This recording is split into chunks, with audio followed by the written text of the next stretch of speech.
अध्यक्ष जी, मैं स्वयं एक वकील हूं। हमें हमेशा एक लीगल मैक्सिम सिखाया गया, justice delayed is justice denied.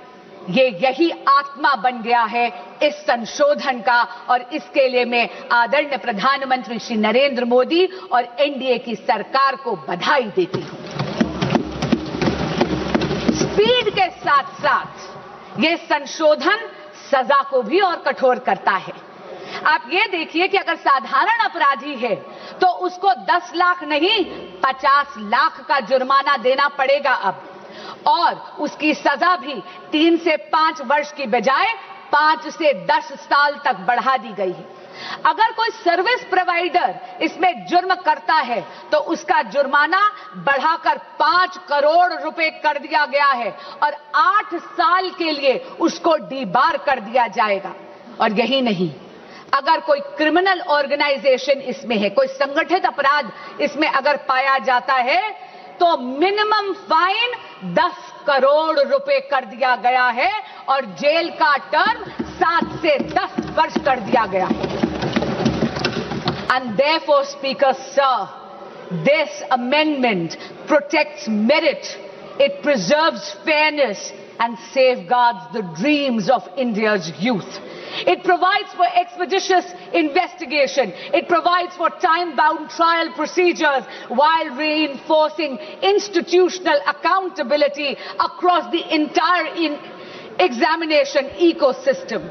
This amendment is the product of a responsive governance by a responsible Modi government. But Speaker Sir, this reform is not in isolation.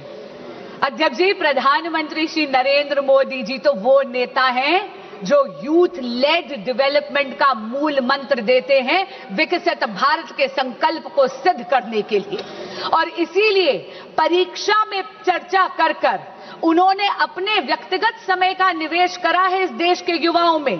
उन्होंने तो ये सुनिश्चित करा है कि हमारे देश का बच्चा एग्जाम वॉरियर से एग्जाम वॉरियर बन जाए। पिछले 12 वर्षों में शिक्षा के क्षेत्र में मोदी सरकार के अथक प्रयासों से रिफॉर्म एक्सप्रेस चल रही है।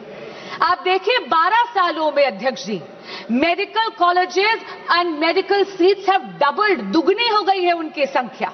यही नहीं, आईआईटीज अब 16 के बजाय बढ़कर 23 हो गई हैं। आईआईएम्स 13 से बढ़कर 21 हो गई हैं।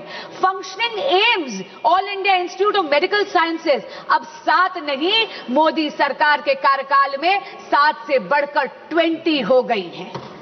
यही नहीं, नंबर ऑफ यूनिवर्सिटीज भारत में मोदी जी के कार्यकाल में 60% से ज्यादा हो गई हैं, बढ़ गई हैं। As far as higher education enrollment statistics are concerned, अध्यक्ष जी, 91 लाख एडिशनल स्टूडेंट्स अब हायर एजुकेशन के इंस्टीट्यूट्स में एनरोल करते हैं, जिसमें से 50 लाख महिला स्टूडेंट्स हैं, फीमेल स्टूडेंट्स हैं। और हाँ, एससी स्टूडेंट्स की एनरोलमेंट तो 44% हो गई है। एसटी स्टूडेंट्स की संख्या बढ़कर 65% हो गई है। अध्यक्ष जी, ये विस्तार केवल अफसरों का विस्तार नहीं है, ये सामाजिक न्याय का विस्तार है। लेकिन मोदी सरकार ने रिफॉर्म्स को केवल इंस्टीट्यूशंस तक सीमित नहीं रखा, डिजिटाइज कर कर यह सुनिश्चित कर दिया कि दीक्षा के माध्यम से एजुकेशन हर बच्चे के मोबाइल फोन तक पहुंच जाए। ईट पाठशाला के माध्यम से पूरी की पूरी लाइब्रेरी अब बच्चों की हथेली में है। सीयूईटी जैसा एडमिशन प्रोसेस के लिए एग्जामिनेशन लाकर एडमिशन प्रोसेस को और ज्यादा पारदर्शी यानी ट्रांसपेरेंट बना दिया, और एनईपी 2020 में भारत की एजुकेशन सिस्टम को रिजिड स्ट्रीम से मुक्त कर दिया गया है। यदि कोई स्टूडेंट बायोलॉजी के साथ साथ म्यूजिक पढ़ना चाहता है तो उसको अब अपनी प्रतिभा में किसी एक सब्जेक्ट का चयन करने की जरूरत नहीं है, क्योंकि नरेंद्र मोदी जी ने यह सुनिश्चित कर दिया है कि प्रतिभा ना परिस्थितियों की अधीन होनी चाहिए और ना ही एजुकेशन स्ट्रीम्स की मोहताज। अध्यक्ष जी, जब अफसरों का विस्तार होता है तो उसके साथ साथ उन अफसरों की निष्पक्षता भी सुनिश्चित करनी अनिवार्य है। ये अमेंडमेंट बिल 2026 का यही सुनिश्चित करता है। अध्यक्ष जी, इस सदन में पिछले 2 वर्षों से मैंने देखा है कि बहस तथ्यों पर होनी चाहिए, बहस नैरेटिव पे नहीं होनी चाहिए, बहस प्रमाणों पर होनी चाहिए, बहस पूर्वाग्रह पर नहीं होनी चाहिए। इसीलिए मैं ये जरूर कहना चाहूंगी आपके माध्यम से विपक्ष के साथियों को, सबसे पहली बात तो बेल सरकार नहीं, इस देश का कोर्ट देता है और लोकतंत्र में judiciary is independent of the executive and the legislature. दूसरी बात मैं ये कहना चाहूंगी, कांग्रेस के साथी और विपक्ष के कुछ साथी एक नैरेटिव बिल्ड करने की कोशिश कर रहे हैं, जैसे कि पेपर लीक की समस्या, एग्जाम कॉम्प्रोमाइजिंग की समस्या केवल और केवल 2014 के बाद पैदा हुई है।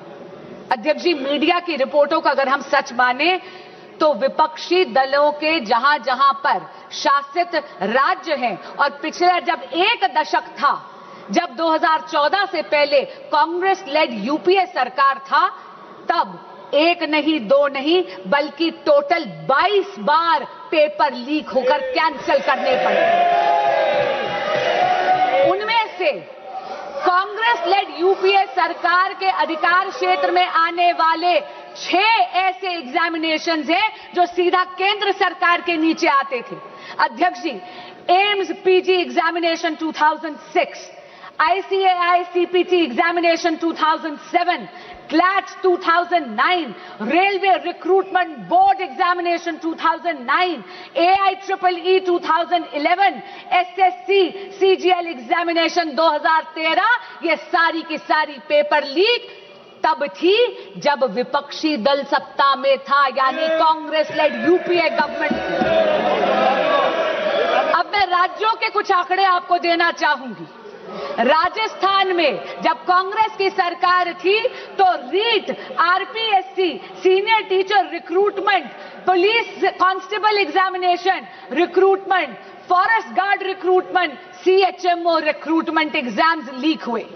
टीएमसी की जब सरकार थी, पश्चिम बंगाल में टीचर रिक्रूटमेंट स्कैम में सुप्रीम कोर्ट ने 27,753 अपॉइंटमेंट्स को कैंसिल करा गया, क्योंकि उन्होंने उसमें फ्रॉड और मैनिपुलेशन पाया।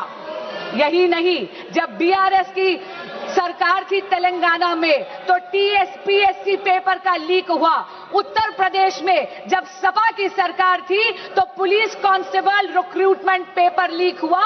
तब तो सॉल्वर गैंग्स और ऑर्गेनाइज्ड एग्जाम फ्रॉड के गैंग्स वहां ऑपरेट करते थे। और हाल ही में पंजाब में, ये तो इसी साल की बात कर रही हूं, फार्मेसी ऑफिसर रिक्रूटमेंट एग्जामिनेशन में तो हाई टेक यानी ब्लूटूथ का इस्तेमाल कर उस पेपर को कॉम्प्रोमाइज करना गया।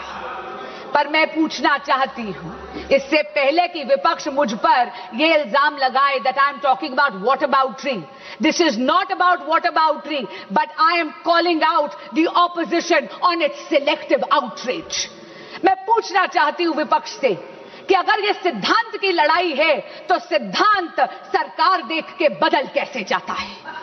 मैं पूछना चाहती हूं कि अभी खड़े होकर इन्होंने तत्कालीन केंद्रीय शिक्षा मंत्री की बात करी, क्या माननीय गौरव गोगोई जी ने अभी तक पंजाब के एजुकेशन मिनिस्टर का इस्तीफा मांगा है या नहीं?